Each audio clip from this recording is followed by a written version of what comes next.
unquote, when he played in the MAC. That was Eric Fisher. Alex Smith, the Chiefs starting quarterback, is now stepping up to the mic. I wanted to get the deal right and have both sides be happy. I mean, to be honest, that's a priority because it's a long-term deal. I mean, you're the number one pick. You're signing for more than 1 year. And you want both sides to be happy and content, I think. But it's also important to get in here, I think. I mean, when you're number one pick, you're probably not going to be sitting very long, you know? And in Eric's case, you know, not at all. So, get in here and get as many reps as you can because he did a great job this offseason, but we didn't have pads on, and this position's a pretty physical position. So, I think the more reps, the better. Day one, and the first day of the 40-pounder, that was disappointing? No, I don't think so. Obviously, you'd love to have everybody out here, but this is the name of the game, it's the NFL, and things are going to happen. You guys got to step up. I think Julian's going to be all right. I know Coach addressed it, but with you guys, but he'll be fine. We got a lot of time ahead of us. Obviously, want him back as soon as possible, but I want him healthy. Most of all. Today is not the most important today. Jacksonville. I think what we're looking for, and that's the goal. So to get everyone healthy by then.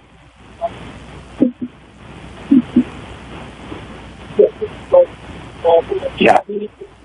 I wasn't ready for that. Came up and got the good look for it. Crowd pleaser.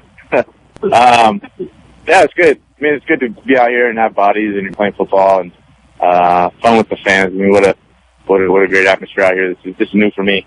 Definitely new territory for me, and it was fun. I mean, just the energy the fans bring out here. When you're in camp, it's fun to come out and see this.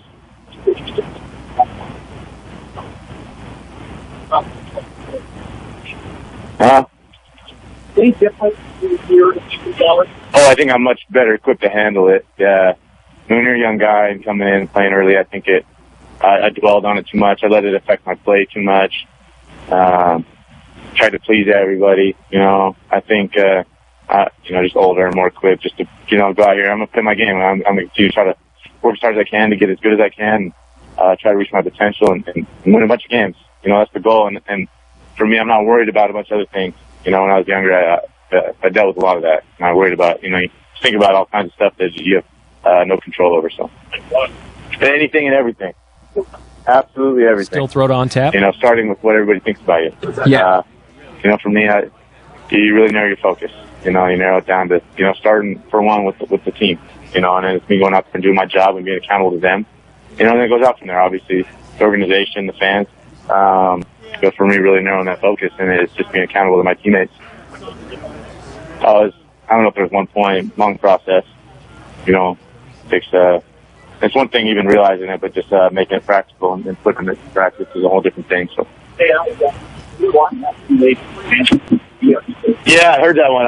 We were laughing about that. Yeah, we laughed about that. That's just a strong word. I had fun with it. I mean, for sure, and that's the quarterback position. That's the quarterback position. And then I think that's a great example of when I was younger, I would have taken that. I would have taken that pretty literal, and I would have tried to make every single throw, and I tried to prove to everybody on every single play that I was worth it, and I was going to do this. And I mean, in reality, you go out there, and I think winning games is about doing the little things at the quarterback position. Those plays come. It's going out there. I mean, you have 60-plus plays a game, and can you consistently do the little things to put yourself and put your team in positions to succeed? And it's not turning the ball over. It's not, and sometimes it's avoiding negative plays. And I think you do that enough over the course of a game, over the course of a season, you win games. And in the end, that's what we're all here for. Yeah. Right? Nah. I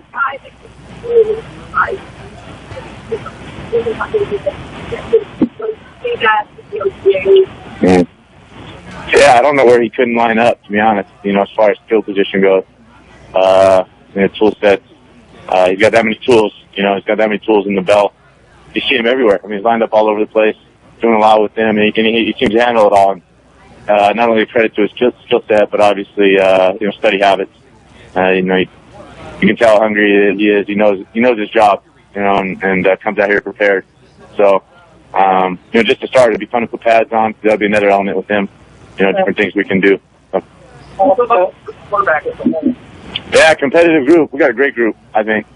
Guys with different strengths, but guys that come out here every single day and you know, aren't content with any sort of mediocrity. You know, guys, we push each other. We compete.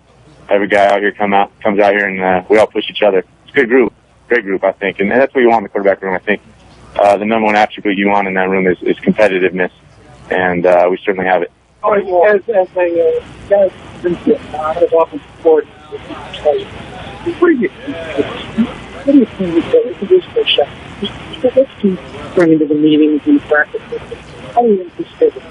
I mean, a lot of things. Stuff to sum up. For one, obviously a vast amount of knowledge. He's played in it for a long time, played the quarterback position for a long time in this system. He's coached for a long time in this system. But I think the other thing, you would have no idea this is his first time being a coordinator by being around him. By being around him in the meeting rooms, by being around him out here on the field. Just complete composure.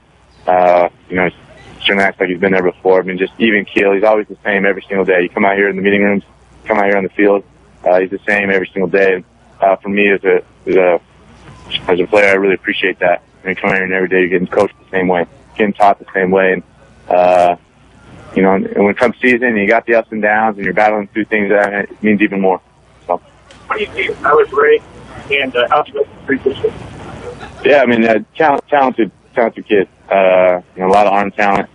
I know a lot's been made up of his career there at Tennessee and this and that. And he's come in. You know what? He's worked hard. That's credit to him. He's come in and learning this playbook. It's tough when you're a rookie and you played in a college system, and you come in and you start dealing with not only an offensive playbook at the pro level, but you're going against the defensive playbook at the pro level, and it just compounds things. And the one thing I see in him that he does a great job with is, although there's a lot of thinking going on, I know he's thinking a lot, but when he does go out there and play, he cuts it loose. That's not the time. When you get in team drills, just go out there and cut it loose, and he does a good job of that. Peterson played in Greece back in 99, whatever it was. Is it all that different from then to now? Yes and no. Some of it, not at all. Some of it's the exact same.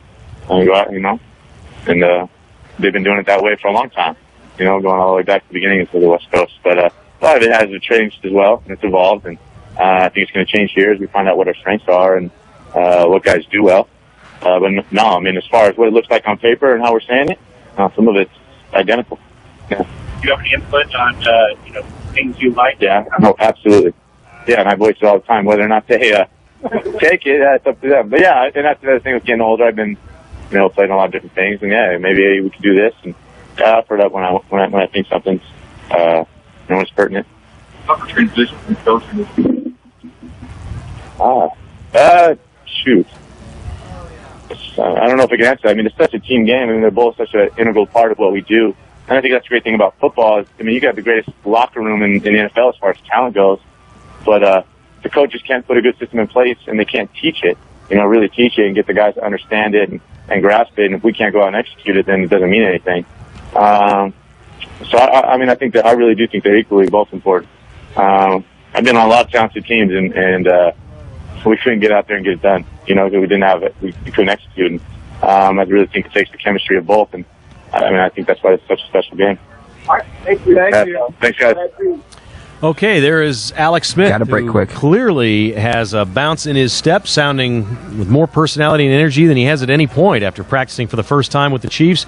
He said, quote, "This was new for me," unquote, when he was talking about practicing in front of all the fans that were here today. I think it was new for everybody with the Chiefs. The headline today, Dwayne Bowe missed practice with an illness. Dante Robinson out with spasms to his hamstring, but he's going to be just fine. Sunday morning, they're going to, quote, crank it up a little bit. They're going to have full hitting on Sunday morning. If you want to come check that out here in St. Joe, Eric Fisher is here, signed, sealed, and delivered. We'll recap it all for you with our exclusive live coverage from the Chiefs practice field on Between the Lines. Right now, it's time for On Tap.